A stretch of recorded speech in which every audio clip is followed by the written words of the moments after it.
Okay, people, so now it's December 27th, like 1 o'clock in the morning here. I'm going to try and read you something, but seriously, man, it's so hard for me to see. These are these prescription reading glasses that don't really work anymore, right? The bottom part is for reading, and this upper part is to look around, which only time I ever use these is if I'm trying to read something, and even these don't work that great. These are dollar store glasses. I don't think I'm going to be able to read this. Now, this is going to be in regards to Ciera back in the day, because I'm going through paperwork right now, right? And I'm going to list, I guess you can say, make a document list of the things that occurred around Ciera and Andre back in, it actually goes back to 2010. I forgot about that, people. I'm always taking it from December 12th, or I'm sorry, December of 2012, when in fact the post-traumatic stress syndrome shit started in 2010. Well, it started before 2010 with Ciera, but as soon as Andre came along, it just got worse. Right? Because the thing about having a drug-addicted teenager, okay, this is how it works. You wake up one day as a mother and you find out all of a sudden, out of the blue, your child is addicted to methamphetamines. And then you get a crash course on what methamphetamines are, being that you don't know, right? In terms of the type of drug and what it does and what it's capable of doing and what it will do and just the whole 9 yards. So, initially, when a child is young, right, where you get services for that drug-addicted child is through the justice system. They have to get into trouble before you get appointed a youth worker in terms of, oh, well, we're going to rehabilitate the youth now, right? Because they're committing petty crimes and they're addicted to methamphetamine at age 15, for example. But for those 2 years prior, it was just basically you trying to control your child in a situation that is not controllable. And then you put in more kids into that pot of messed up kids, with some of them with messed up parents. It's pretty rough. And then, you know, they'll maybe be going in and out of, like, at one point, Ciera went into a group home type setting to take her away from Surrey, to take her away from the drugs that she could come into contact with in Surrey. This was being done through the court, right? And put her in Abbotsford, you know, a 45, half an hour drive away from here. And that was supposed to disconnect her from the influences in the community that were propelling forward that methamphetamine addiction at age 15. Right? And of course, there's issues around that because, you know, by the time I was with Ciera and we talked, you know, she was saying that the woman was giving her nothing but tuna sandwiches every day. Everybody knows you can't eat tuna every day because there's high mercury in tuna, right? You can eat a can or two maybe once a week, right? Less if you're pregnant because of the mercury. So why is she giving a teenager a tuna sandwich every day? And this is supposed to be a caregiver paid by the government for a problematic child, which I'm sure afforded a pretty good income.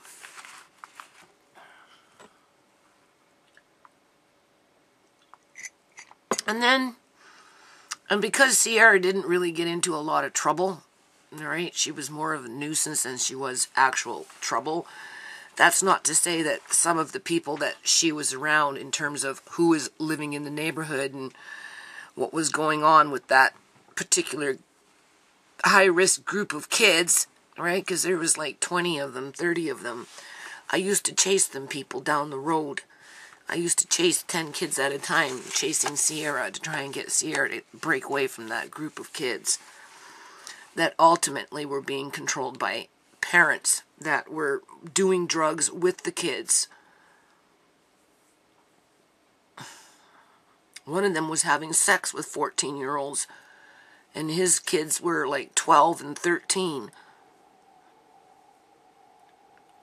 His daughter became addicted to meth when she was 11, and social services did nothing about it. He was Native, so he played the Native card. And he caused a lot of problems for a lot of kids. So anyway, then what happens is, then they're going like 17, 18, 19, and by this time, 17, 18, Ciera ended up getting a boyfriend named Ben, all right? And I guess he was a meth user as well. And his mother was Christian, a fine, fine Christian woman. Had rose petals all around her, right? The epitome of what was completely right in society. That kind of attitude Christian, right? And, but her son was a meth addict, right? Methamphetamine. I'm tired, people. So, anyway, Ciera represented a welfare check because she was still somewhat a minor. Plus, the mother had an ulterior motive to keep her son happy, right? In terms of, because he was violent. He was violent, people.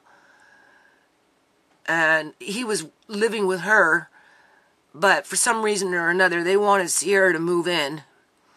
So, like, they used to try and turn her against me. And they were feeding her drugs. Well, maybe not the Christian mother, but her methamphetamine addict son was. And she was condoning it because he was living in the house with her. And for whatever reason, the both of them wanted Ciera. So they tried to turn Ciera against me as they kept her, full of drugs, basically, because the mother did nothing to stop it.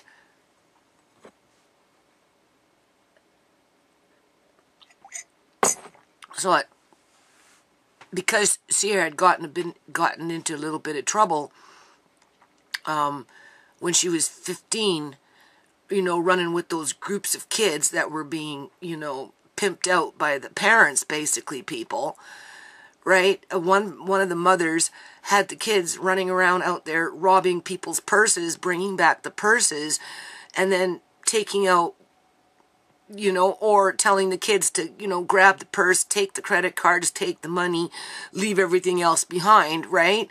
So, this is what was going on, and like, I tried to get her out of there, people, but the cops, when I called the cops and, have them come to the door and say, my daughter's in there, I want her out. This is when she was 14, right? With the same particular mother, right? And they're doing drugs in there, and I want her home, and the cop stood there and told me that they couldn't do jack shit because Ciera was 14 years old, and under federal law, this is where they'll use federal law. They like to throw federal law at you, but when you go to court with federal fucking law, they turn you away. But, oh no, she's 14 years old. She can do what she wants under federal law. So that mother never opened the door, people. Even though she was in there with a bunch of fucking kids, feeding them fucking methamphetamine, getting them out there running around on the streets, robbing people and stealing their purses and shit. And of course, eventually Ciera got caught, so that's how she got into the system, right? And then once she got into the system, after she was done with that crazy fucking caregiver that was feeding her tuna every day, and I kind of got her back home, she ended up meeting this Ben dude, and then now I'm fighting with this crazy Christian mother that's enabling my daughter to do drugs with her son, and for whatever reason wants to keep Ciera, because Ciera represents money, because she still would be supported by the government because she's not an adult yet, right? And she wanted to keep her son happy so he wouldn't go fucking bonkers because he was violent. So I'm now going to court fighting with... And they wanted to take her out to Salmon Arms. They wanted to fucking take her out to Salmon Arms. Right? So for like almost a year, I was fighting in the court, and I wasn't fighting with the judge. I was pleading with the judge to not let her go to Salmon Arm at age 18 by this time, right? Because I was so fearful of what was going to happen, people. Right? So the judge worked with me on that one and, you know, stalled it for as long as we could. Because that Christian woman was so adamant to fucking kidnap Ciera for whatever sick reason she had. Right? Because she sure in hell wasn't helping her son. She wasn't helping her son, enabling him to be a bully with, you know, drug problem. Then that woman that was, you know, hiding behind the door with her kids, telling them to go out and rob people for their purses and shit. Right? And then doing drugs, doing the methamphetamine with the kids. Because she knew that if they were 14 and above, cops wouldn't bother her. She was a native woman. Jimmy was native and Norma was native. They were both native. 2 separate households. But they fucked over a lot of fucking kids, including their own kids. Social services never did nothing about that, and the cops never did nothing about that. They couldn't even take my daughter out of that situation if I asked them to. Because they knew it was just a matter of time before she would be in the justice system, and once they had her in the justice system, you know, I mean, like, what the fuck, right? There was no rehabilitation programs for kids with drug addiction. Kid became drug addicted, next thing you knew it, they became criminalized, basically.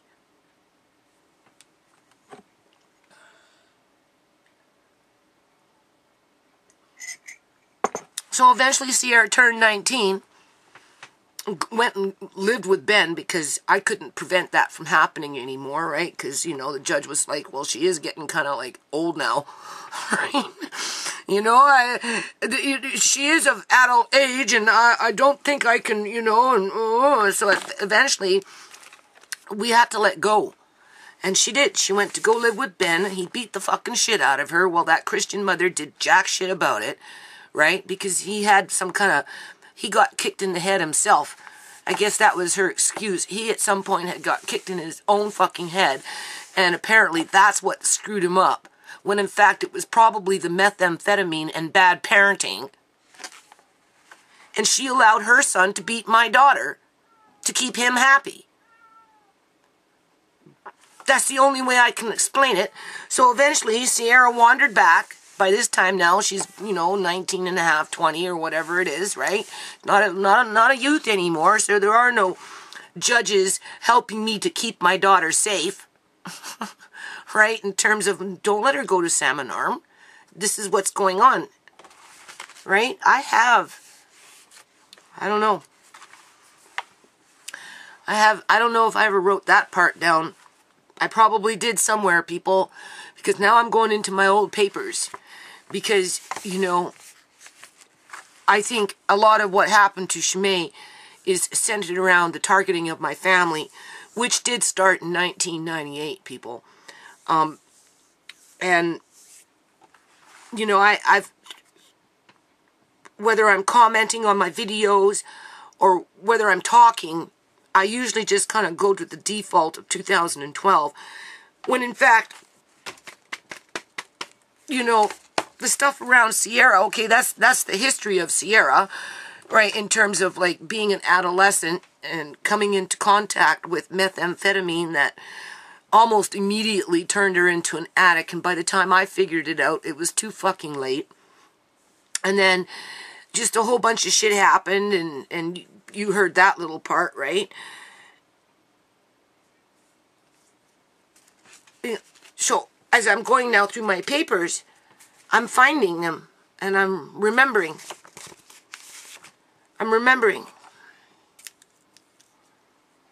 Look at the date on that one. Where am I?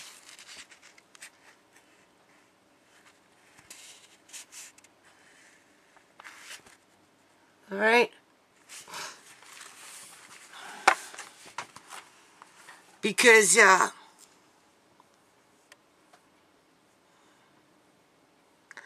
by the time Ciera got back, everything else and whatever, I remember in 2008, I was at the apartment, and she was with me. Believe it or not, I had all 5 kids living with me in my apartment in 2008 at Gateway. Ciera came home, Brooks came home. I already had Marcane, Shimei, and Tisha, and of course, Uncle John was with us, right? And we were all in a 3-bedroom apartment, and of course, Ciera, you know, was with Austin by this time. Before she met Austin, and she was back into her addiction. She wasn't with Ben anymore. She was with me. She came back home. So Ciera came home drug addicted, moved in with us in this 3-bedroom apartment, right? And, you know, bringing her drama. And of course, you know, I want my daughter to get better. So I'm being as supportive as I can in terms of like saying, okay, yeah, you can be here, but blah, blah, blah. Tried to help her work her out, like tried to help her work out a few things. And she wanted to dance. And I said, that will be fine as long as you don't do drugs. And so she tried it because I had costumes. I gave her the costumes because by this time she's like 21 or whatever it is. I'd have to timeline everything to get their ages exactly where they all were in 2008 in terms of my whole family. And I think Shimei would have been age 12 because she did a video making cookies in the apartment with Uncle John saying, shh, shh, Mom's sleeping. And Shimei's like, oh, you be quiet, Uncle John. Anyway, this is how you do the cookies kind of thing, right? So Ciera was in her 20s anyway by this point, right? And anything to steer her away from drugs. So, and she was good, people. She was a natural. Ciera was a natural. She flowed. She was cute, you know, in terms of like her body, and she was comfortable with it, and she had rhythm, you know. And but the thing is, the drugs, people, I don't know, somehow she met Austin. I don't know how the fuck she met Austin. And anyway, it was just like another Ben.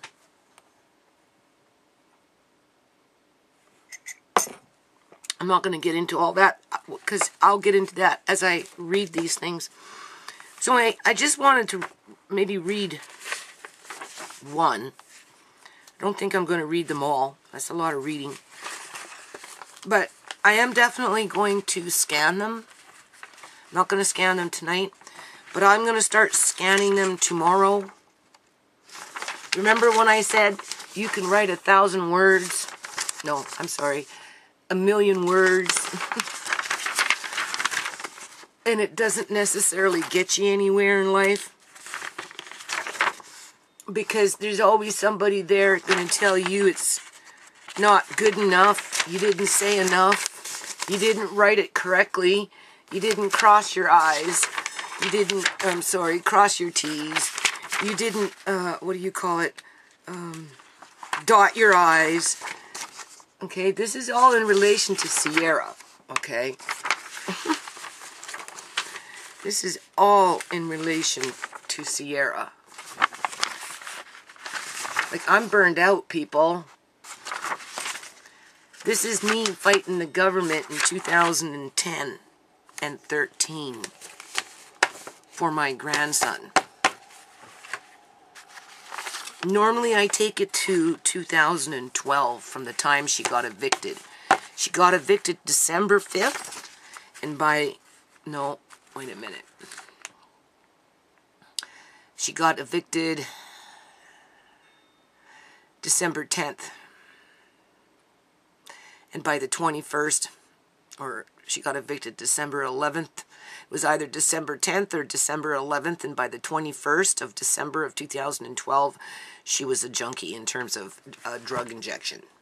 When you think of junkie, you think of a person that takes the needle and injects it into their vein. That's what a junkie is, right? In what people normally think of a person being an addict, right?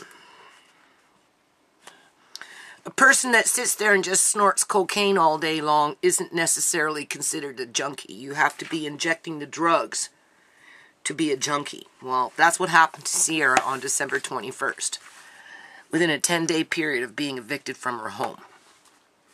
Okay? But I forget to say that, oh yeah, it all started in 2010 with...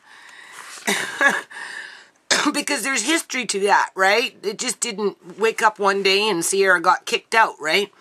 There's history to that, which created a lot of trauma.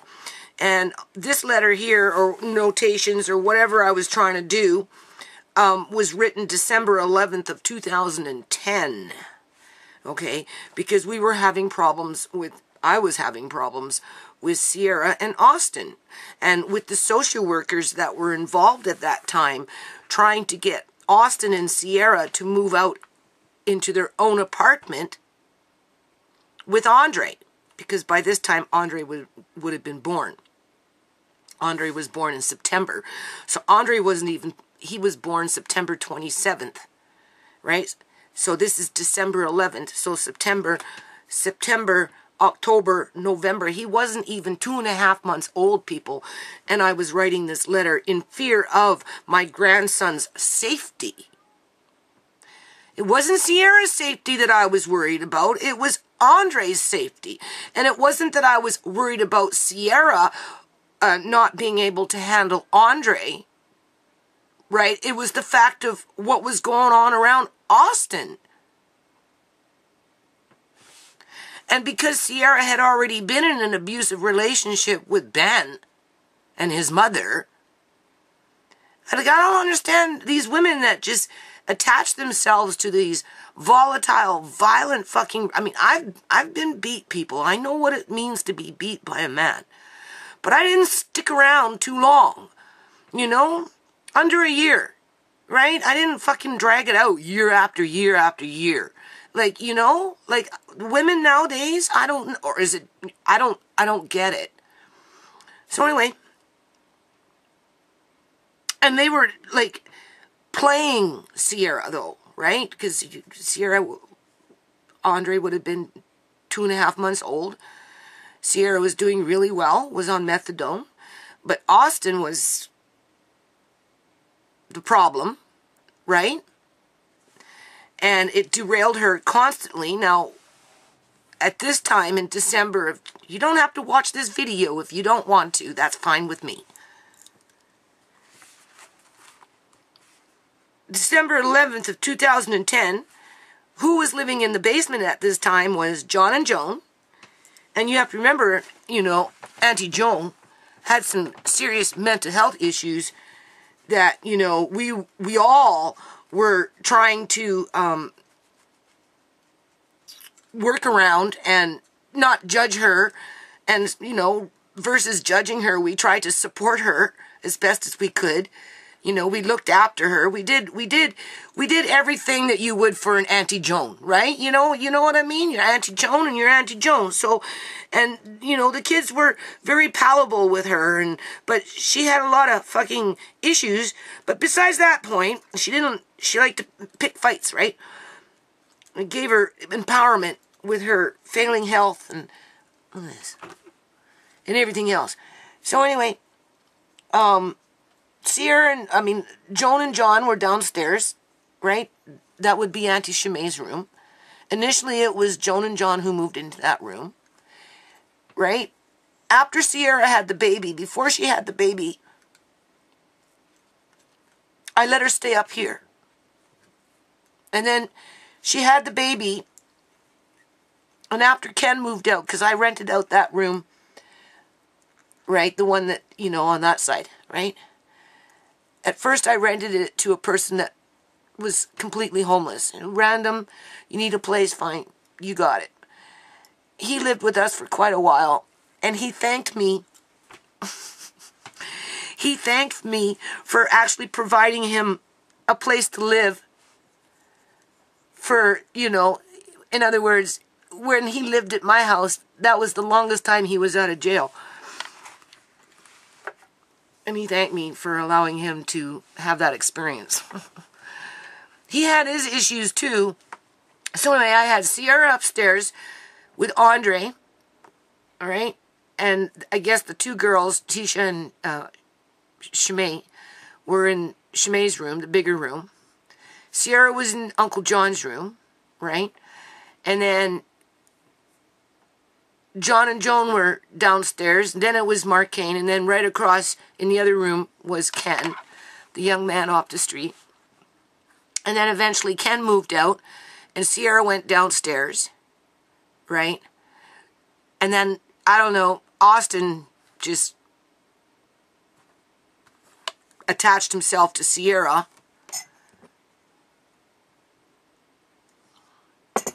And this is all in a short period of time, right? Because at one point, Ciera was up in the interior while being pregnant to get away from Surrey, right? And so she had a pretty healthy pregnancy.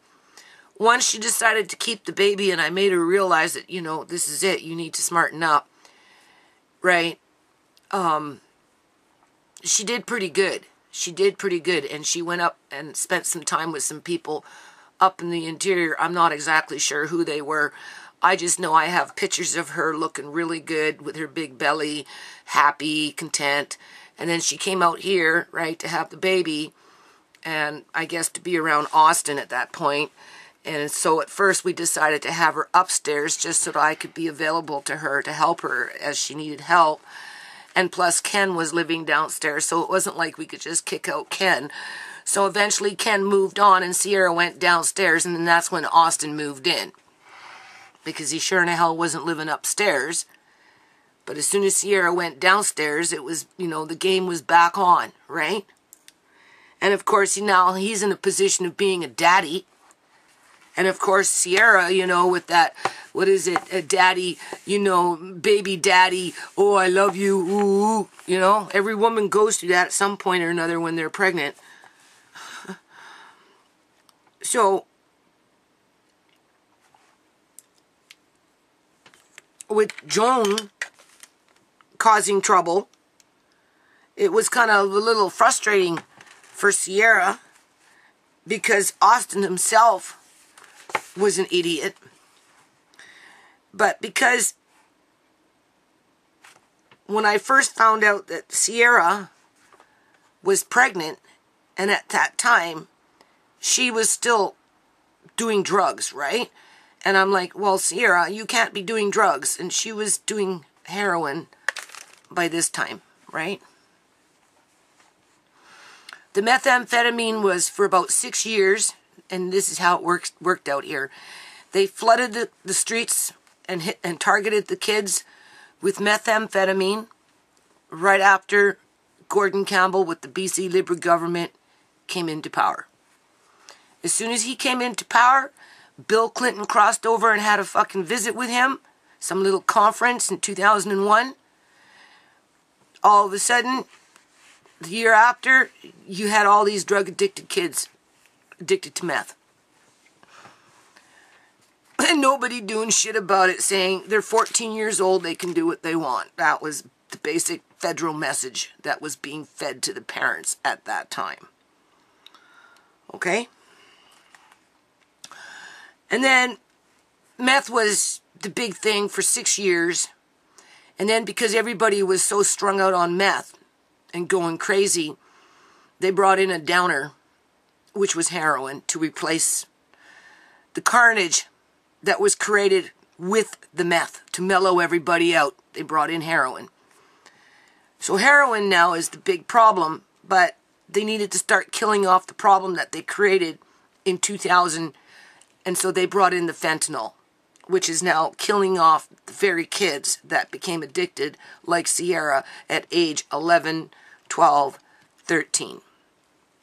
And as they're killing them off now, with the fentanyl mixed in with, doesn't matter what kind of drug it is out here in British Columbia, Canada, could be meth, could be coke, could be heroin, could be anything, right? As if it's a game, okay? If that isn't trying to poison people, I mean, that in itself is enough to start putting fucking people in jail, because it's pretty apparent that, you know, it's premeditated murder and being plotted against the Canadian people that are finding themselves in this situation, like Ciera. So anyway, it went to heroin. So by the time she got pregnant with Andre, it wasn't that she was a methamphetamine. She was into heroin. And because I had tried to get her onto methadone before she had even gotten pregnant, by the time she got pregnant, and I said, okay, look, and I found out she was pregnant. I said, okay, you need to stop, right? Blah, blah, blah. You know, let's get you on this methadone, blah, blah, blah. So got her on the methadone. Then she went out of town for a little while, hung out with some people that, you know, helped her to have a healthy pregnancy. And then she came back and moved into Tisha's room. Tisha moved into Shmei's room. The girls bunked up, and Ciera had her own room there with Uncle John, where Uncle John's room is now. And then had the baby, and then moved downstairs. But because initially, when I found out that Ciera was pregnant and she was still doing drugs, I didn't know how to stop her from doing drugs, because people were telling her to abort the baby, and because they were telling her to abort the baby, they were also feeding her drugs, people. The people that were telling her to abort the baby were the people that were feeding her the drugs, were the people that were actually pimping her out, if they could pimp her out, right? You know, walk with her down the streets, you know, bitches bumping bitches, right? Just, you know, that kind of thing. And of course, I found out, and I'm like, no, you need to stay here at the house, just fuck this shit, forget about Austin, just come home, you know, have your baby, right? We'll get you on the methadone, right? You know, I'm here every day, you know, I'll help you through it. And there was a rocky period in there where at one point I ended up calling the Ministry of Children and Family Development social workers, right? Asking, screaming for help, because I wanted to protect Andre in vitro. He wasn't even born yet. He was like only 3 months old in vitro. Like she was only like 3 months pregnant, or 2.5 months pregnant, or whatever it was, in around that time period, right? Just in the first initial trimester of her pregnancy. And I'm like, oh, I need help, and you know, and how can I get her to stop drugs, and you know, so long story short, they came to the house and they documented that Ciera was basically strung out because she hadn't cleaned herself up yet, right, in terms of like making the decision that she wasn't going to be an idiot, right? And then they said there was nothing that they could do for me. Nothing, people. Because she hadn't had the baby yet. Okay, so of course I'm fighting off Austin, pleading with Ciera to smarten up, taking her to the doctors to get the prescriptions for the methadone, taking her every day at some point to get the methadone, encouraging her to stay strong, be confident, you know, she'll get through it, and she's not alone, and all this other crap. Then she made plans to go, right, like for a little while, to get away from Austin, right? It was good for her because she had a healthy pregnancy, right? Andre was full term. And then at some point, though, right at the time of going to have birth, now you have to remember, the social workers came in that one time, walked in here, looked at Ciera laying on the couch, feeling sorry for herself or whatever the fuck it was, it was like in April, so she was just a few months pregnant, right? Told me that there was nothing that they could do to help me to protect Andre from those drugs, right? That she was going to do what she was going to do. So, of course, I just kept doing what I did and stabled her out, which happened. And then, as soon as he was born, though, people, as soon as he was born, that's when a different kind of targeting started. Okay? It didn't start in 2012. It started in 2010.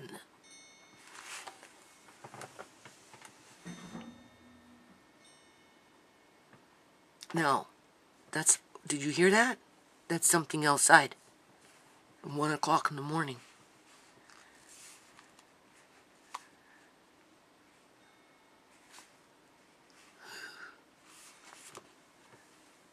Anyway.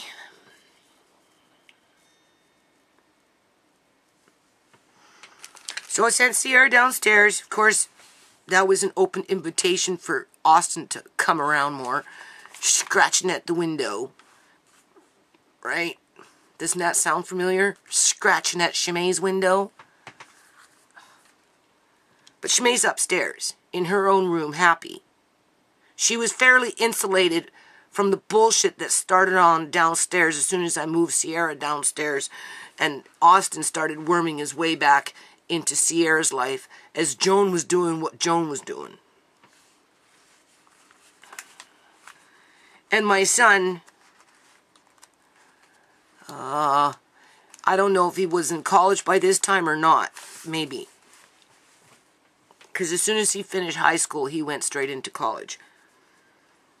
So anyway, this letter here, December 11, 2010. It looks like there's 4 pages. 3.5. Regular font. I'm just going to read this and then I'm going to end this video. And then at some point tomorrow, what's going to happen here is I'm going to scan these. The whole lot. Right? And I'm just going to put them on my Google Documents and make them available for people to see how families are having to deal with some of this bullshit that's created by other people. Whether it's true that they're doing it for good intentions or not, because when you think about it, like, for a social worker to come into your house, you pleading for them to help you with your drug-addicted daughter who happens to find herself suddenly pregnant, right? That's the least, that's the one thing that you would least expect to happen, considering how rough she was on her body with the drugs, you know, and she still got pregnant for whatever reason. And you had faith that the baby would be fine, right? And they come in, they document the situation, but then they walk out the door and tell you that there is absolutely nothing that they can do to help you because the baby hasn't been born yet. They didn't offer anything, people. It was me that was taking her to doctors to get prescriptions for methadone and taking her every day back and forth to get the methadone and providing that social safety net within her family so that she could have a successful birth. But because she was already registered with social services as being pregnant while addicted to drugs, you know, it wasn't long soon after Andre was, well, it was actually immediately, because for whatever reason, the week prior to her giving birth to Andre, you know, I really do wonder if Julian's sister creeps my yard.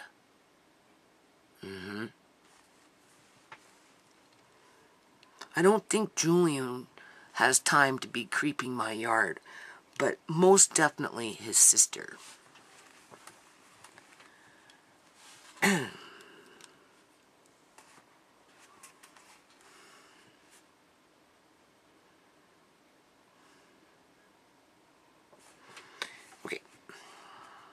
in frustration, this is December 11th, 2010. In frustration to the situation regarding Austin and Ciera. Austin is the father of Andre. This is my opinion as to why Ciera should not move out at this time at the direction of Children and Family Development Ministry. Because they were pestering her, demanding her, encouraging her to move out into a basement suite with Austin, even though Austin had a history of choking the shit out of Ciera until she passed out. Okay? And was abusive. For the life of me, people, I don't know why they were encouraging her to move out into a basement suite by himself, by herself, with him, with a newborn baby. Like, it was so irresponsible. So much so that I wrote fucking letter after letter about it, people. I even wrote letters to the judge. A judge that probably never read them. Fighting for my grandson and my daughter. To try and get Austin out of my house. As the social workers were encouraging Ciera to be with him. Not to mention move in with him somewhere else.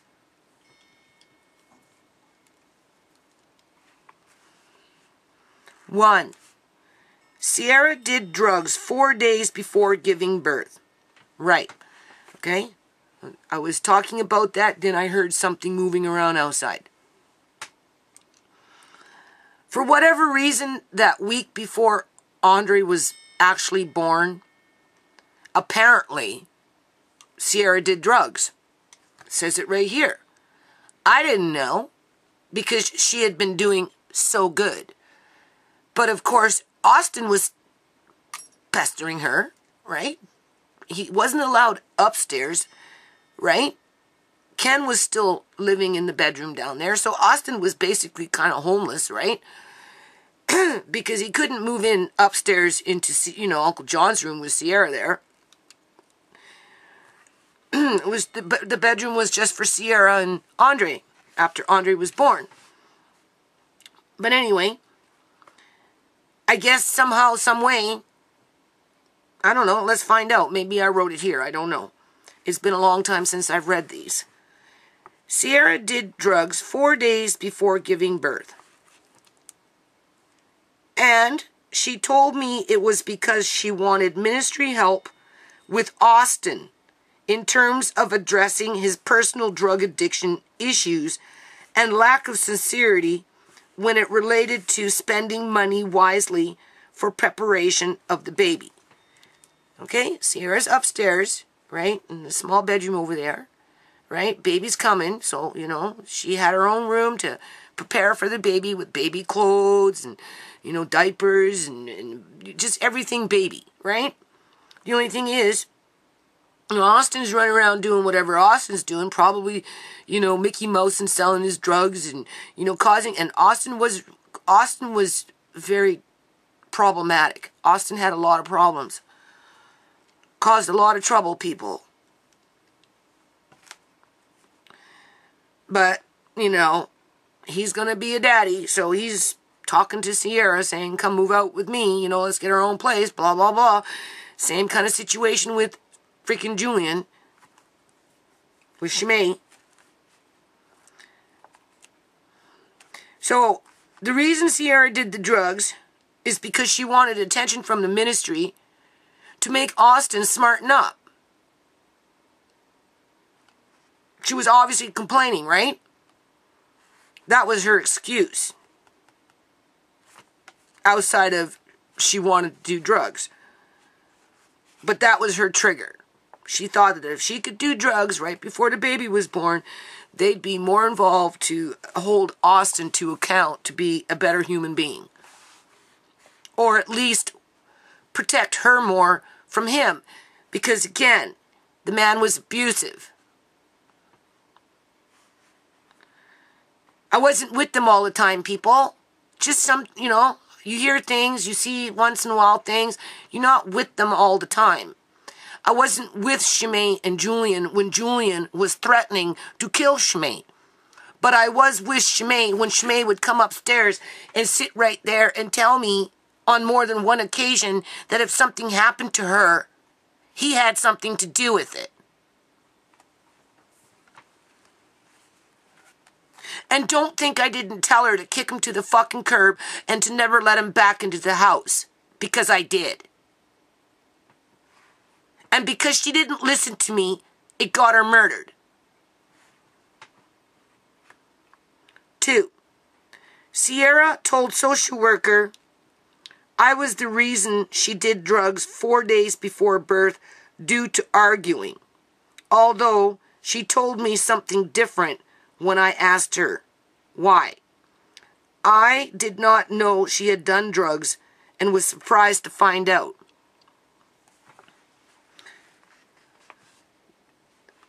So the social worker is saying, no, Ciera did drugs because you were arguing with Ciera. That was the excuse. But when I talked to Ciera saying, this social worker says you're blaming me. No, I wanted, whatever. Okay, so now we're going back and forth. I probably was arguing with her over Austin. 3.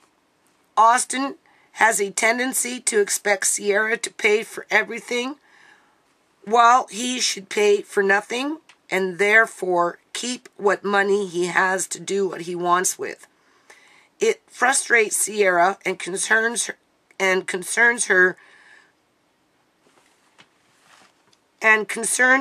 her to worry about what it will be like trying to provide for the baby when Austin always wants to spend it on himself. He criticizes her for shopping, even in a thrift store, when buying necessary things for the baby. And, I used to go to Value Village. I'd take Ciera, and, she'd go through the store, get baby stuff. Oh, it was our better days, people. Ciera was so happy. She was doing really good. But he was jealous because she had a relationship with me and her family. And she was happy, and she was doing good, and she was being successful, and he didn't like it. Ciera has expressed to me in the past that Austin steals her money from her purse. Julian stole Shimei's money from Shimei's purse the day he killed her. Okay? Because I had given her $200 to fast-track her passport because she was going to go to Tacoma.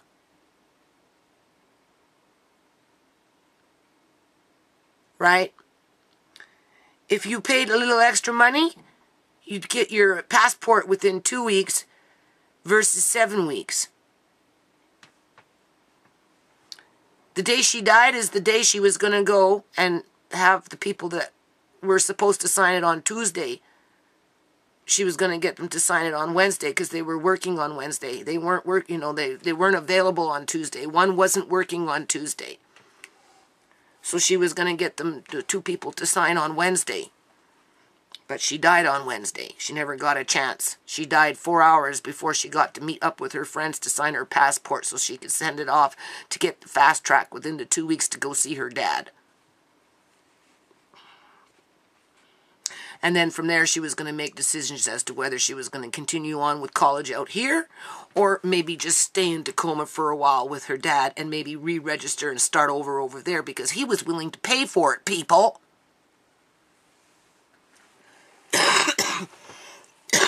He was going to buy her a $6,000 car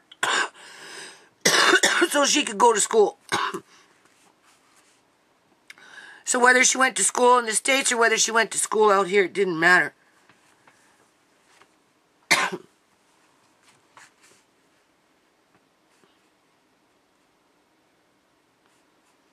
Ciera has expressed to me in the past that Austin steals her money from her purse, and just recently, within the last month, she has come to me with this problem, asking what she should do because she thinks he is doing it again while not doing heroin at this time.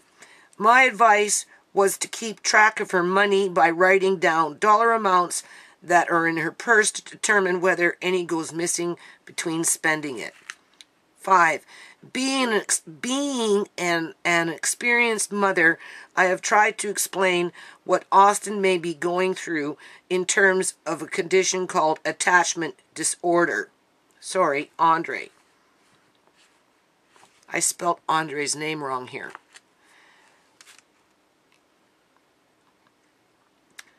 Being an experienced mother, I've tried to explain what Andre may be going through in terms of a condition called attachment disorder, as Andre does not like to be separated from Ciera for any length of time, and while I can normally calm him down immediately because of my own mother experience, other people will perhaps find it difficult to soothe him when he suffers from a panic attack resulting from Ciera's drug abuse while pregnant and violent activities that resulted from that abuse while living away from her family home. Right? Because she was with him at one point too while pregnant,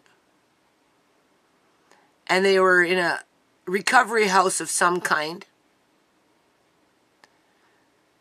Right? And that's how she ended up upstairs. I don't know, people.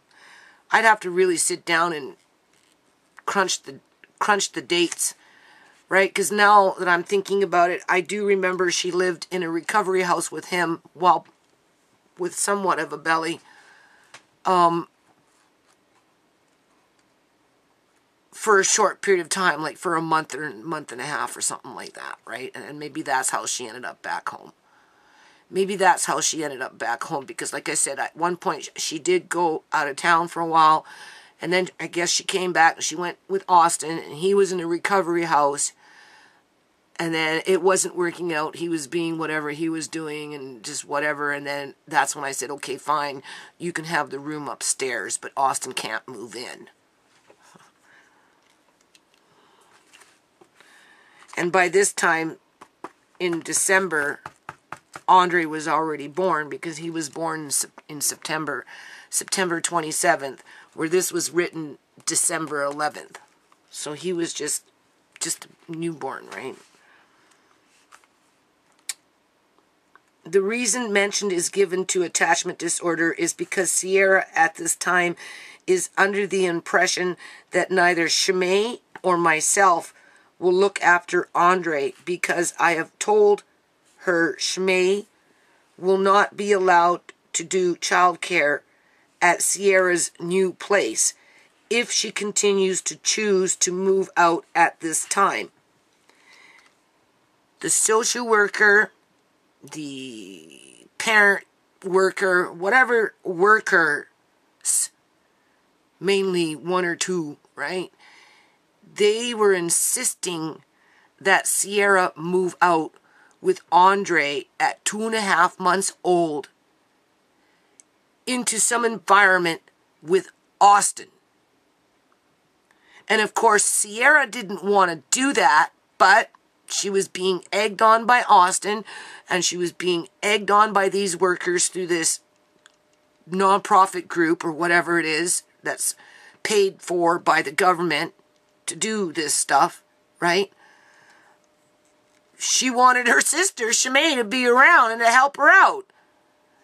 But Shimei at this time, 2010, would have been like 15 years old, people. Right? And I didn't want Shimei around Austin any more than he was around here. I didn't want her around him. It was enough that he was downstairs and she was upstairs, but at least I could monitor it to some degree.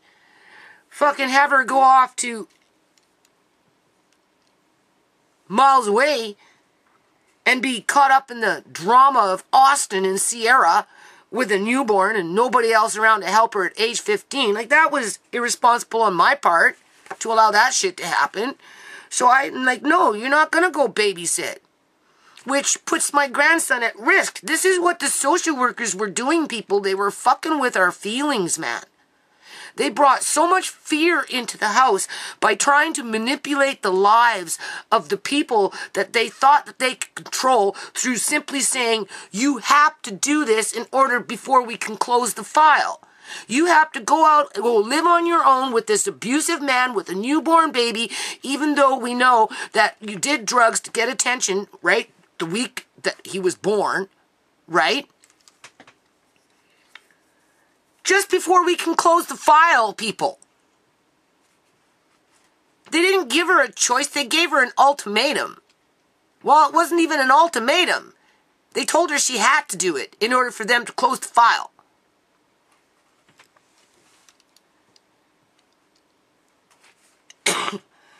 Ciera has already expressed that she has an alternative babysitter who is a recovering addict, housed in a recovery housing unit where this babysitter is 5 months pregnant at this time.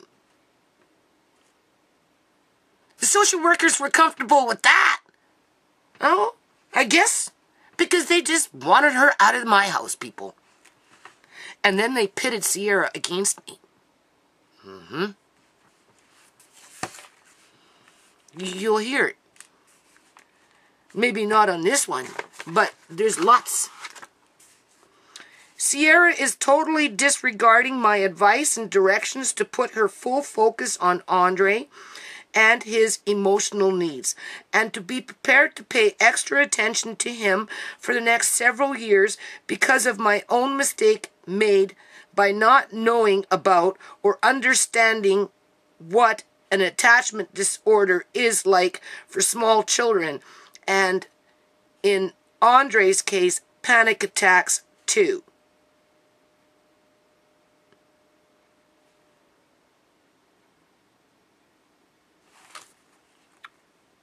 Well, I'm blaming myself there for something. Ciera is totally disregarding my advice and direction to put her full attention, full focus on Andre and his emotional needs, and to be prepared to pay attention and to be prepared to pay extra attention to him for the next several years because of my own mistakes made by not knowing about or understanding what an attachment disorder is like for small children, and in Andre's case, panic attacks too. Because they were always fighting, people. Ciera and Austin were always fucking fighting. And then you have to remember, we had Joan running around in there geeking up freaking fights. And then everybody would draw me into their fights, one way or another. When it got down to Joan, I just stopped taking the bait after a while.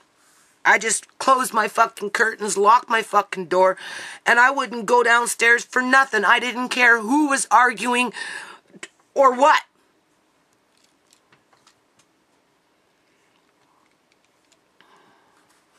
Eight, I was physically abused by Ciera's father while pregnant with Ciera. I know what it feels like to be beat, people. I've been beat while pregnant. And I suffered greatly, which almost resulted in a miscarriage with Ciera. So I can see many similarities when Andre shows signs of an attachment disorder, being that I went through it with Ciera after birth and for years thereafter. Because Michael used to beat me and, you know, just caused a lot of stress through my pregnancy. Ciera came out with an attachment disorder. And as a young mom, you don't know, right? You just know that you got a clingy child. Andre must have been showing those same signs, so I was trying to explain it to her.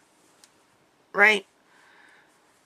And that's why she needed just to make the commitment to either you focus, you be mom, you be there for him all the time. Fuck this arguing with Austin every 30 minutes. On Ciera's father's side, there is mental illness that bridged on bipolar behavior with her auntie and borderline psychoses that kept her father in constant dysfunction, which resulted with me not having a long-term relationship with him. I broke it off, people. Ciera did not grow up in her mother's home with a lot of physical violence, as I broke away from abusive relationships before letting them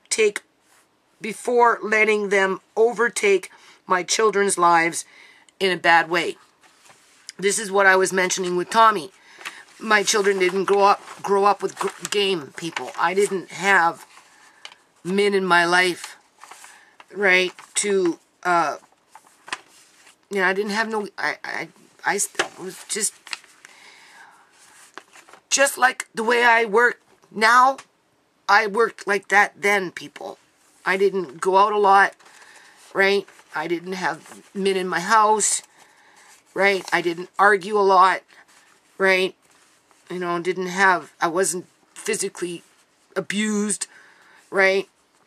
Because so they didn't know.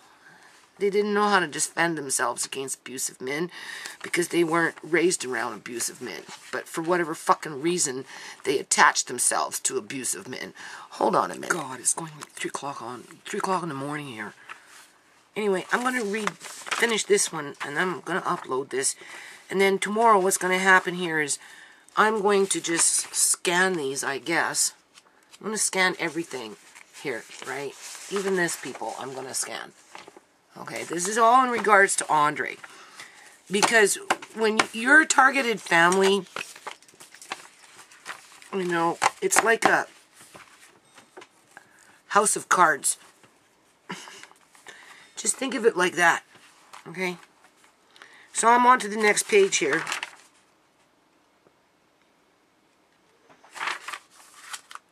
Keep hearing things. Number 10. Due to court orders, I was made to give Ciera, I'm talking about Ciera here, right? In terms of, on Ciera's father's side, there was mental illness that bridged on bipolar behavior with her auntie and borderline psychoses that kept her father in constant dysfunction, which resulted with me not having a long-term relationship with him. Ciera did not grow up in her mother's house with a lot of physical violence, as I broke away from abusive relationships before letting them take over my children's lives in a bad way. Like I said to Tommy, my children didn't grow up with game, right? They lived a very sheltered life. Number 10, due to court orders, I was made to give Ciera to her father for visits at his request, despite it not being a good idea for her at the time. Example, when Ciera was just under 2 years old, he demanded that he take her to Vancouver while we lived in Victoria. This is taking a 2-year-old child that has attachment disorders, because I was beat while pregnant. I was beat by him, people. He beat me while I was pregnant to the point where I almost lost Ciera, okay? And the judge is handing her over to him so that he can just come pick her up out of the blue. She doesn't know him other than on paper. And he fucking takes her to Vancouver for 2 weeks, and he traumatized her at age 2. And this was court ordered.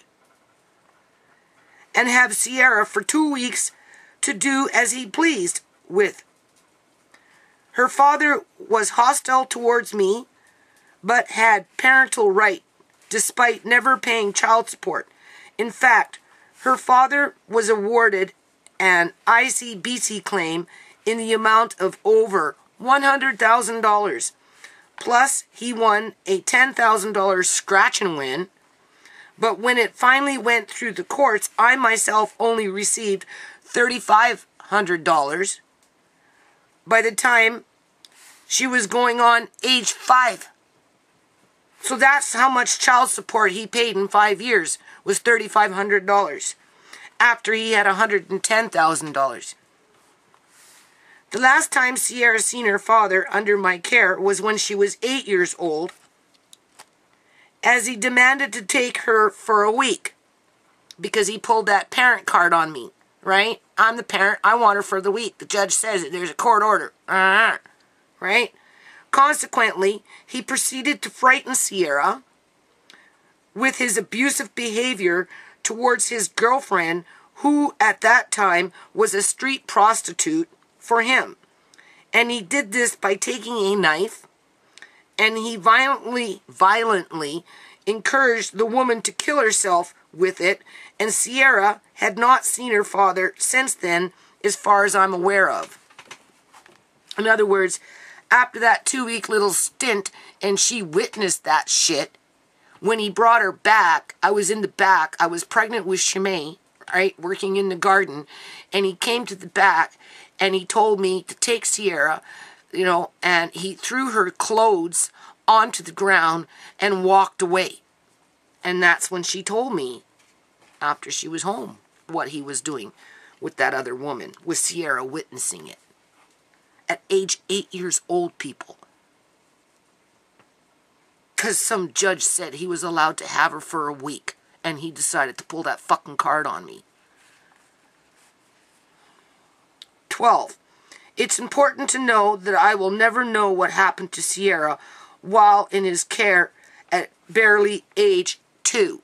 I'll never know what he did to Ciera in those 2 weeks when he took her on a fucking ferry, crossed over with his bad attitude, and had her for 2 weeks at age 2. Because I was made by the courts to do something I didn't want to in terms of parental visiting rights, just because someone said they are the parent but doesn't parent.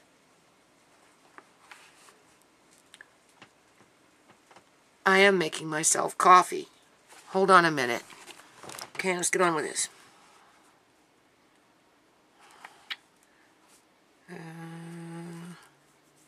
13. Ciera developed a learning disability at an early age. Although her initial introduction to the written language was done through some experimental program that her kindergarten teacher decided to use while teaching 5-year-olds to read the alphabet. It was an experimental program. They hadn't even made it official yet. And this kindergarten teacher was practicing this program on her kids. This program didn't work for Ciera, and she couldn't make the transition from the program to proper language, and therefore, by grade 2, Ciera couldn't read even at a grade 1 level. Andre struggles with reading as well. Just letters in general, people. He still struggles with letters.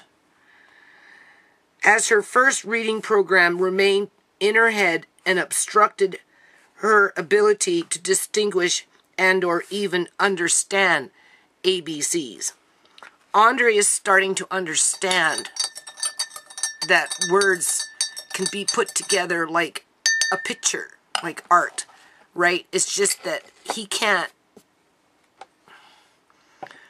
memorizing the sounds to each letter fluently is still a struggle for him. Although he's kind of got it down where he can isolate the sound per letter, but he can't necessarily bring the letters together fluently yet.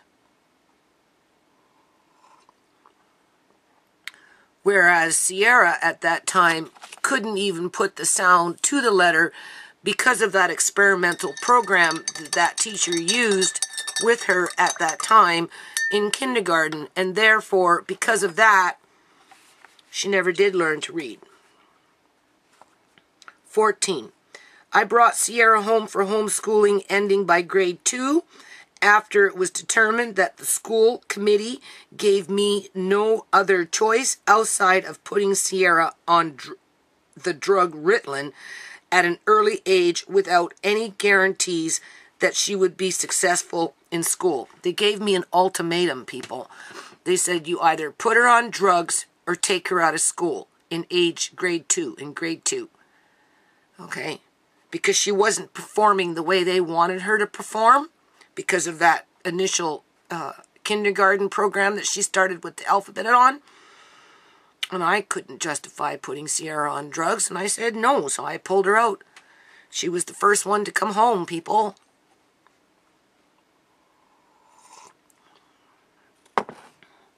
In all, Ciera was a happy child who thrived with high energy while scooting around on her hands and knees, preferring that over walking for the first 2 to 3 years of her life. She was not a bedwetter. And was potty trained fully by age 2.5, age 3. However, it took creativity on my part, as she had a fear of the main bathroom toilet and liked to relieve herself in a specific corner in my living room. I adjusted her schedule to include a child toilet where her preference was, and gave her time to understand toilet training to help her make the transition to the bathroom toilet. In other words, once I realized that for whatever reason she liked that particular corner, I put her toity there, and she used her toity to the point where eventually I could transition her until she, onto the larger toilet. I have had none of my children experience problems with bedwetting, because bedwetting is usually a sign of psychological problems in children, right? None of my children were bedwetters, people, because, again, I kept them sheltered. Their life was pretty quiet, right? They had their routines, they had my full attention. I was a full-time mom, right? And all my children have been fully potty trained between the ages of 2 to 3 years old. Some were right at 2, some were 2.5, and were fully trained by 3. Because some take a little longer. They need that extra 6 months. They can maybe go pee on the toilet, but maybe they can't quite hold their bowels, right? So, you might have to give them the extra 6 months to be able to make the full transition over.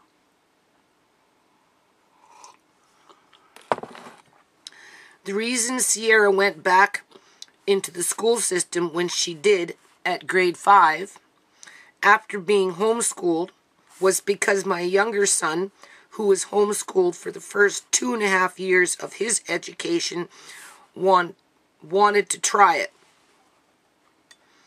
As my older son wanted to go back, and therefore Ciera jumped on the bandwagon and wanted to go back too. Ciera wasn't ready yet, though, because by this time she was only coming into grade 1 reading. It took a very, very, very long time for her to forget that initial experimental program in kindergarten, right? That confused her with the alphabet so much so that she couldn't put the sounds to the letters.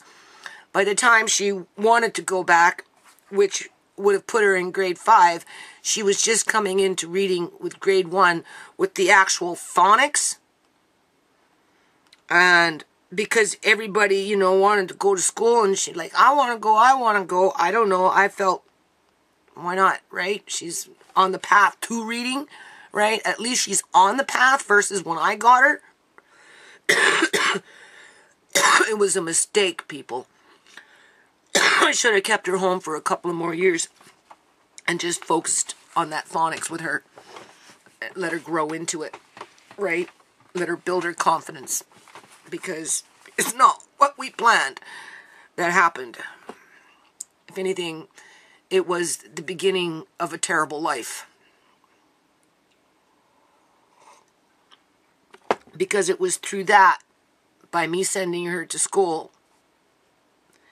within 2 years, she became drug addicted because it was introduced to her at school.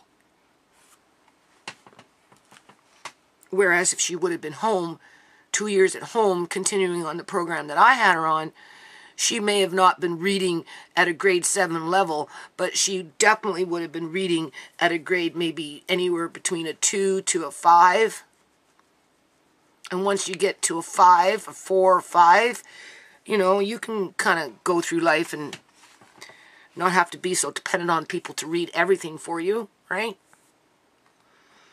And she sure in hell wouldn't have been fucking coming into contact with fucking drugs at home to turn into a junkie. Like she did when she went back into the school system because the drugs were in the schools.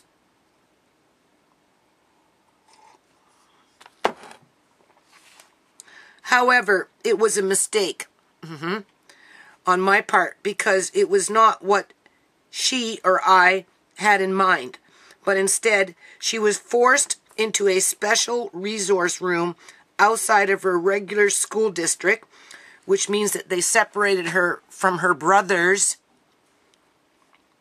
where 12 other children with mental and behavioral problems learned under the influence of prescription drugs every day. In other words, there was 13 children in that resource room with 12 of them on Ritalin. Ciera was not on drugs. I never put her on drugs, people. Ciera was the only child who was not medicated, as she had no behavioral problems, as her difficulties were to do with learning the English language, that when she did go back into the system, she was just beginning to read at a grade 1 level to where she was actually reading. She was actually reading it, people. However, at the advice of the teacher, I was asked to keep Ciera in the classroom for an extra year because her learning abilities supposedly benefited under those conditions. In the end, Ciera went into grade 8 barely. Almost done. Reading or understanding and or retaining what she was reading after 2 years in a special ed resource room to only walk out of grade 8 a drug addict. Because of drugs being pushed at school and within the local neighborhood via parents who use their own kids to attract other people's children, like Ciera, to commit petty crimes and to do drugs so that these parents could benefit. I already told you about that in the beginning of this video. It was a nightmarish time for me, which has lasted well over 10 years, as Ciera has been exploited within her community, as others are always telling her she does not need to listen to me because she is old enough to make her own decisions. By the time Ciera was 14 and I was moving from my house, as welfare cut my family off of assistance because I couldn't work at the time. That was in 2003. So Ciera, in 2003, Ciera would have been 14 years old. Okay? Ciera was placed into another resource room where in that classroom, kids were sniffing Ritalin and heavily involved within the youth justice system, despite me doing everything in my power to control her and those kids in the neighborhood who were going literally crazy over meth addiction. Okay? Because what happened was I got cut off of welfare illegally in 2003, and because I had to move my family, I moved us into an apartment because I didn't have too many choices at the time. And because the apartment was a 2-bedroom, you know, the management wanted me to ensure that I had housing for my 2 oldest children at a different location, simply because of the fire code. And so I had to prove that I had different beds, like different locations where they had beds. And I had made arrangements to have other people look after my kids, even though they had beds in the apartment. And I encouraged them to come home and just, you know, just don't make yourself too noticeable, right? Just your bed is here and this is where you belong. But yes, we know that's over there, only because I had to do that in order to be able to get the apartment. Because if I couldn't have gotten the apartment, who the fuck knows where I would have moved with my family. being that I had been cut off of welfare, so I didn't have too many choices at the time. So anyway, one of those caregivers was a friend of Ciera's, the mother of one of Ciera's friends. And because that girl was going to school, because I had pulled out Ciera, right, prior to being cut off welfare, to get her away from the drugs, and she was actually starting to stable out at home, right, because I got her back home out of, like, fuck this shit, you're not going to school being a meth addict, you can come home and pull away and, get back on being homeschooled and stop the drugs. And so she was actually starting to get better, but because I got cut off of welfare like that, people, and it ripped up my fucking life within, a month, right? A month and a half, I'm now moving out, and I'm having my daughter have a bed at this woman's house because the woman is the friend to Ciera, not knowing that the woman herself has a fucking heroin problem. Anyway, the girl was going to school, and because the girl was going to school, Ciera wanted to go to school too. And I'm like, okay, whatever, right? You can go to school. The only thing is, when the school got her that time, the second time, right, when she came home and then went back again, they didn't put her into the mainstream fucking building. They put her into a little portable way off in the corner somewhere with a bunch of kids that were sniffing Ritalin. And that's how she learned to fucking carry on with whatever it is that these kids were fucking doing.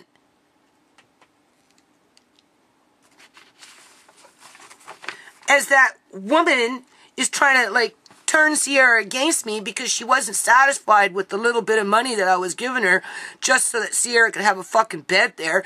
It wasn't like Ciera was living there because, Ciera had a bed at house with me, right? But she was trying to get Ciera to hate me so that, she could get a full welfare check for Ciera. So, it's stupid shit, man.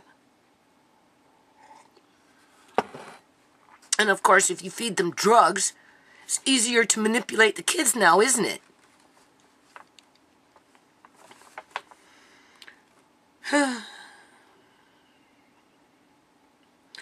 (18) Ciera struggled with meth addiction for over 6 years and then went into full-blown heroin addiction. She was just smoking it then, people. Because like I said, they brought in the meth. They had the meth out in the streets for the first 3 to 5 years, right? Heavy. It was all meth. It was just everybody was addicted to fucking meth. And then all those meth addicts turned into heroin addicts.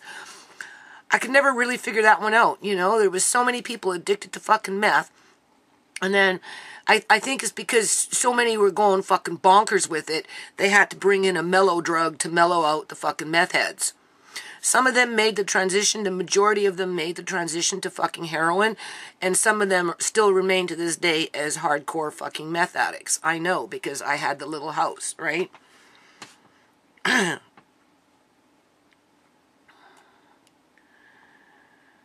Ciera struggled with meth addiction for over 6 years and then went into full-blown heroin addiction with Austin.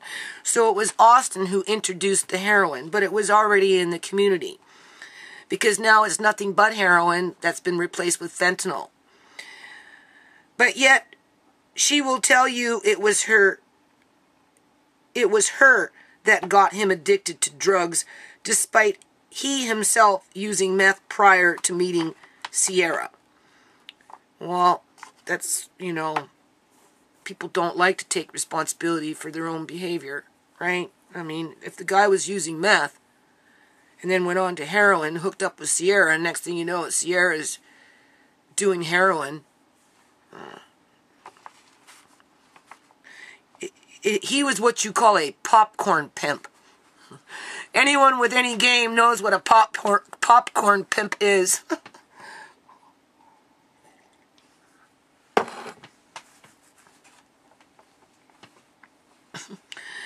Perhaps Julian's a popcorn pimp too.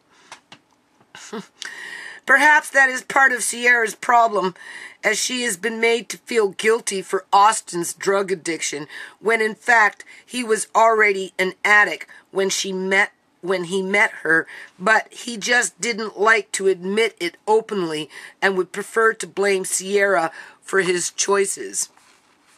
19. Conclusion. I feel if I would have kept Ciera at home just a little longer before sending her to a special resource room towards learning, when she clearly wasn't ready for it, I believe Ciera's life would have been totally different, as all in all, she was a happy child while growing up. And that's the thing.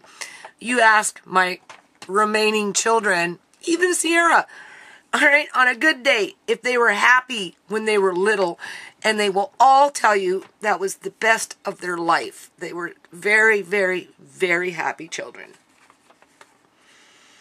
They were happy until the BC Liberal government decided to take over the province and start treating us like cattle. That's not to say that the targeting of my family wasn't, started before Gordon Campbell came in, because it did. It started in 1998, that I'm aware of, right? And that was under the NDP. Because what's going on in terms of the targeting of families is a public union sector problem in general, and it really doesn't matter what government is in power. It's the fact that it's the employees of the government that are perpetrating the targeting of vulnerable families for their own personal rewards and profit margins. Anyway, I feel politics played a detrimental role. Politics, government. I feel politics played a detrimental role in Ciera's drug addiction, whether that means not having enough community resources being made available to vulnerable families and youth, and or with flaws within the youth justice system that use locking kids up to keep them safe while not dealing with the real criminals in the neighborhood.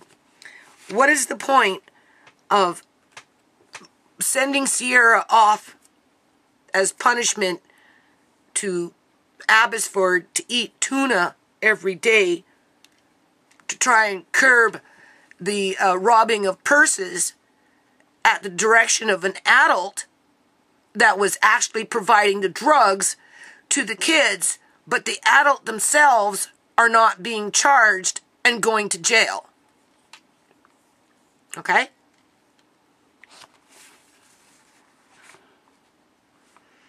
The kids are being punished, but the adults weren't, people. And that's why we have an epidemic of all these addicts out here, whether they're addicted to fucking methamphetamines or whether they're addicted to heroin or coke or crack or whatever it is they're fucking addicted to out here. Because there's a lot of people addicted to a lot of shit out here, and it's pathetic.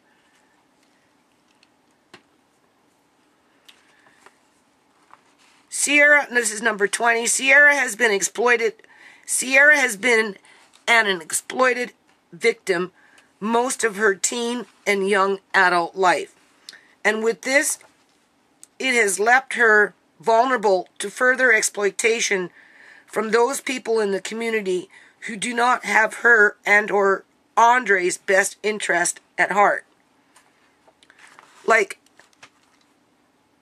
who in their right mind encourages a woman to move into an apartment with an abusive man, with a man that has already choked you on more than one occasion to where you pass out, or hit you, beat you, pull your hair, slap you around, throw you up against fucking doors, whatever it is, people? Who in their right mind, in a professional sense, says you have to go live with him because you love each other and you have a baby and you're a family? Only somebody with an ulterior motive, as they're trash talking your mother, and then have the audacity to say that they're a professional simply because they're contracted out by a government. In other words, the government contracted them out because it was cheaper to contract out a so-called non-profit to do their dirty work for them, right? We're a non-profit, gloss it over, right? But yet they're government employees to some degree, right? They're all connected to the union because they're contracted. They're under contract.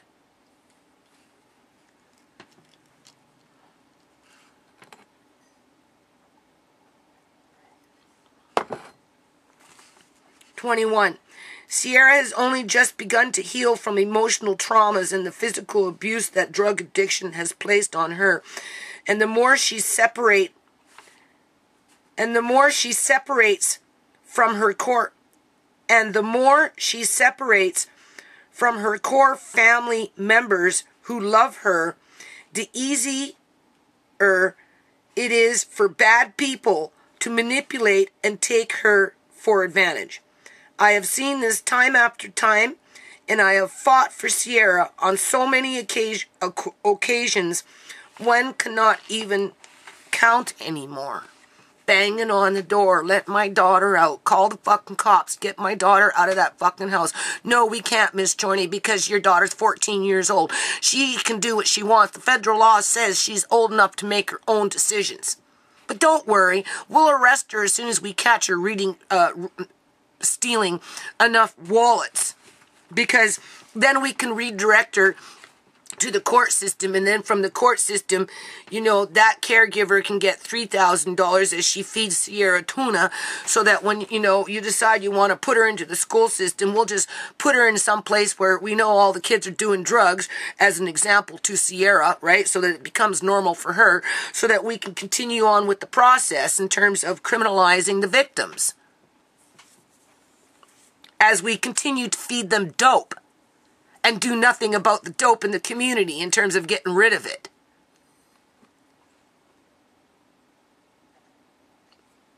Because it's coming in on fucking truckloads. Across the border, on the boat, wherever the fuck it's coming in fucking truckloads. Because the politicians are allowing it to happen, and so are the cops. And anybody else who capitalizes off this shit. 22. Consequently, Ciera suffered from an attachment disorder at an early age from birth. I told you what happened. I was beat, right?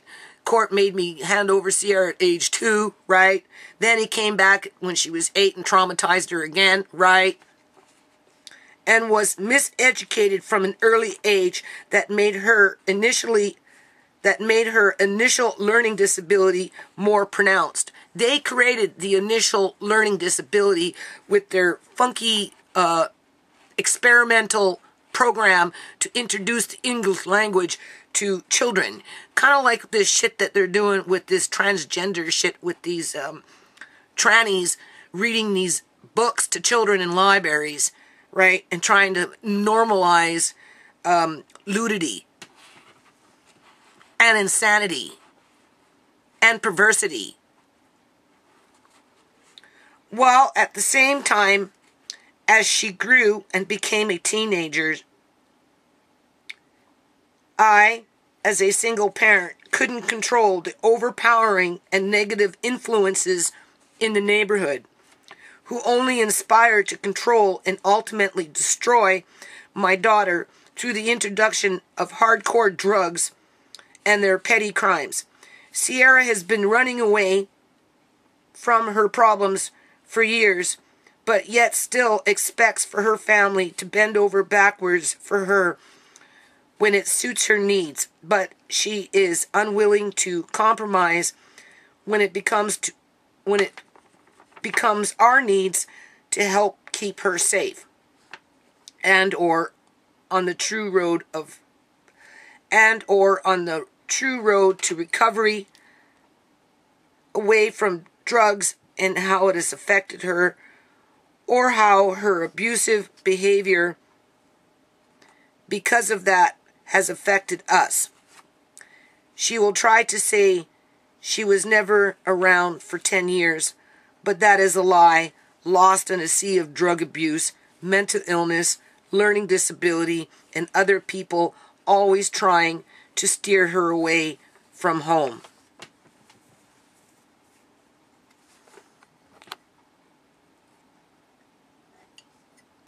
Don't listen to your mother. They tried that one on Shmay too.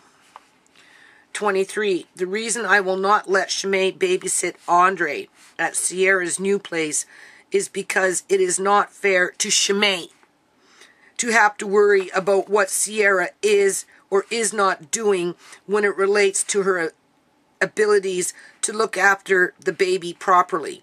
Shimei should not have to feel as if she needs to spy on Austin or her sister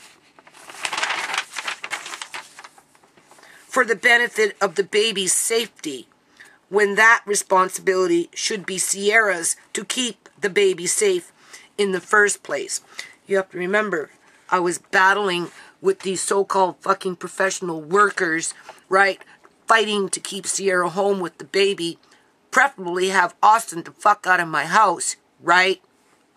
So that Ciera could focus and get her foot in the ground and be successful, people. My only ulterior motive was for my daughter to be successful, whereas those other people wanted to see her fail and quite possibly be physically injured through maybe being choked to death the last time, where she just might not wake up, right? And maybe Shimei in the living room holding the baby, not realizing what the fuck Austin was doing at the time.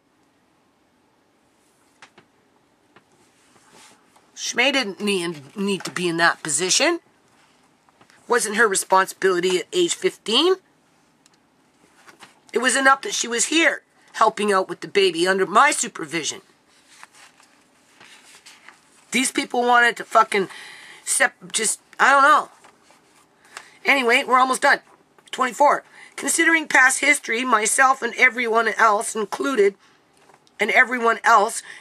Shimei, is concerned about Ciera moving out too soon, as unanswered issues are left under the rug, as the new emergency is to get Ciera out of the house as quickly as she can away from me. Doesn't that sound familiar with what they did with Uncle John at the hospital once they got it in their fucking heads that they were going to steal his money? Right? Had to get John to Victoria by any means necessary. He wasn't allowed to come home. We have it in fucking recording with the social worker for the hospital saying he's not allowed to go home. He's not allowed. Who are these people to make these decisions?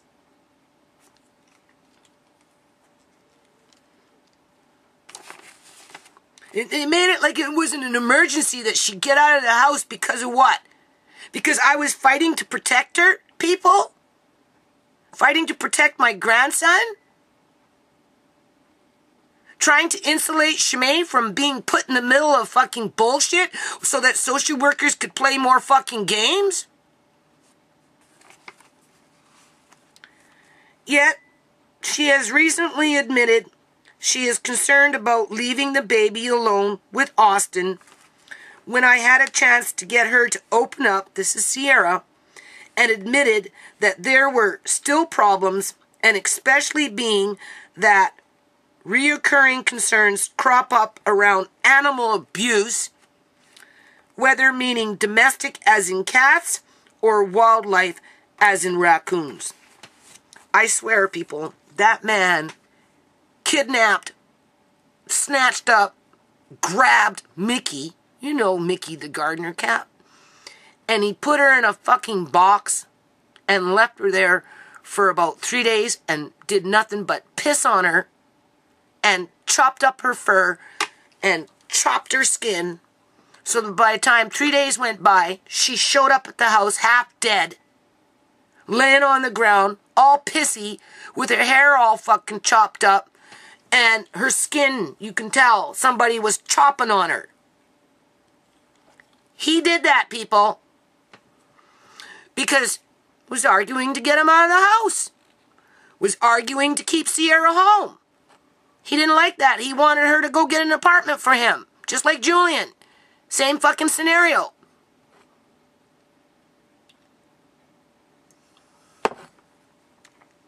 And the social workers were siding with him and pitting him against Ciera.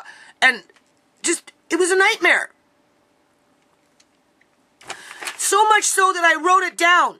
There's more. It's coming.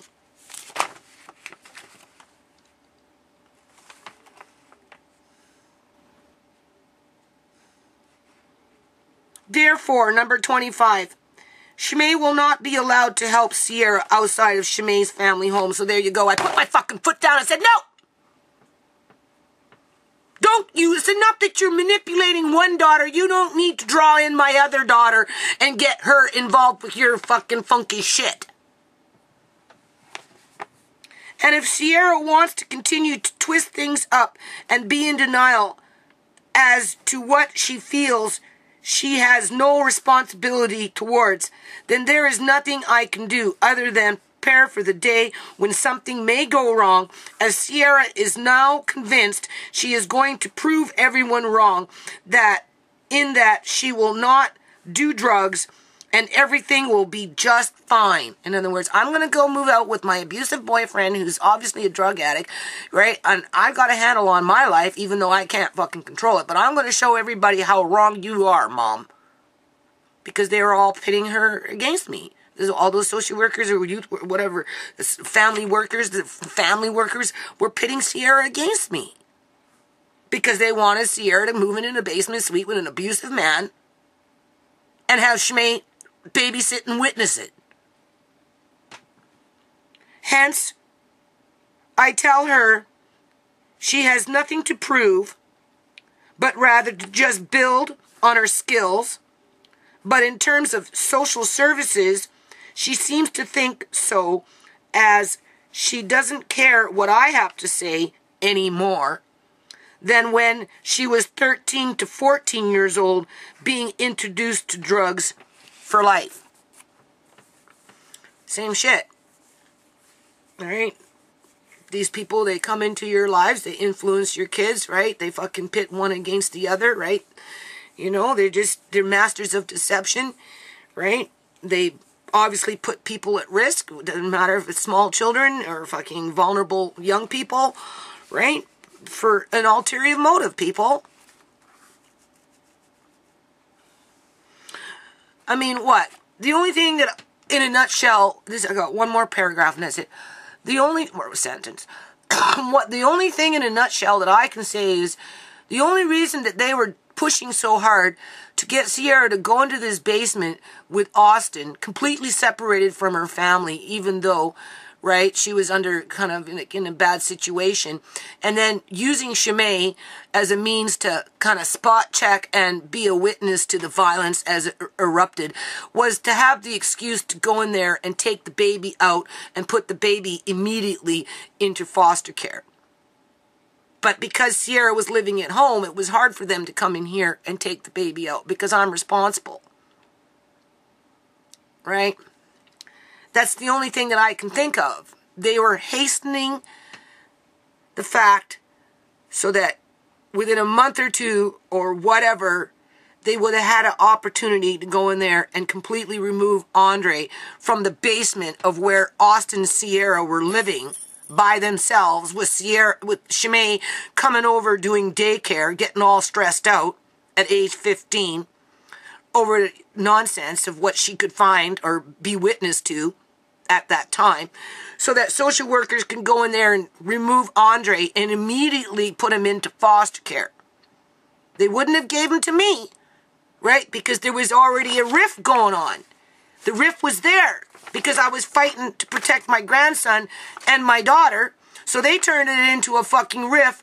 So if they would have had an opportunity to take Andre, they wouldn't have gave him back to me. But the thing is, what they were suggesting had the potential of having Andre get really seriously injured. Because if you notice, I documented about what happened to Mickey. I didn't fully explain it, but when we went in for those meetings, when they have these little family case conference, I came in with the cat in the cat box, and I put Mickey on the fucking table in front of those social workers, and I said, no! Look what he's done to this cat! They ignored it, people.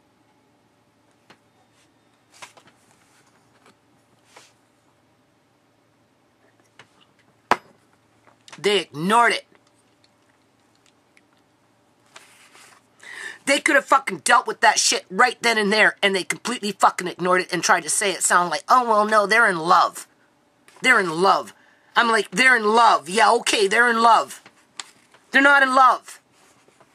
Had nothing to do with love. 26, last.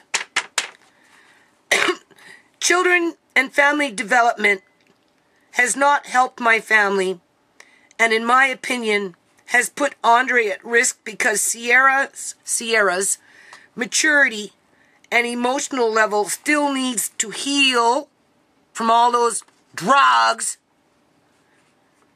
and bullshit people that she came into contact over the last 10 years of her life while doing drugs. As does the issue of Austin's verbal abuse towards Ciera, myself, and or physical abuse towards animals needs to be openly addressed without him getting everyone to see him as the victim when he does the least in terms of looking after and or providing for the baby.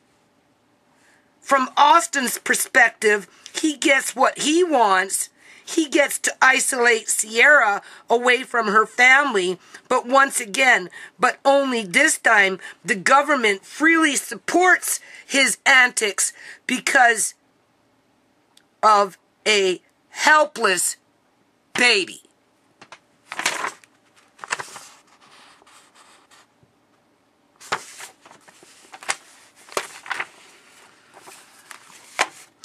So I am going to now convert this video over.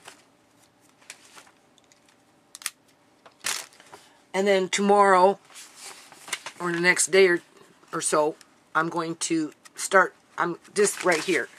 I'm going to scan them all, and I'm going to put them up on my Google documents, on my Google documents, on my Doogles. I'm going to put them up on my Doogles. Things won't be coming in chronological order, right? They're just going to go up as I come across them, and then at some point I'll probably read again, right? But the document at that point will be up. And then after I've done that, I'm taking this little bit and I'm going to get a binder and I'm going to start putting them in by date. It will end up being like this. And I'm going to make a document list for court. For court, people.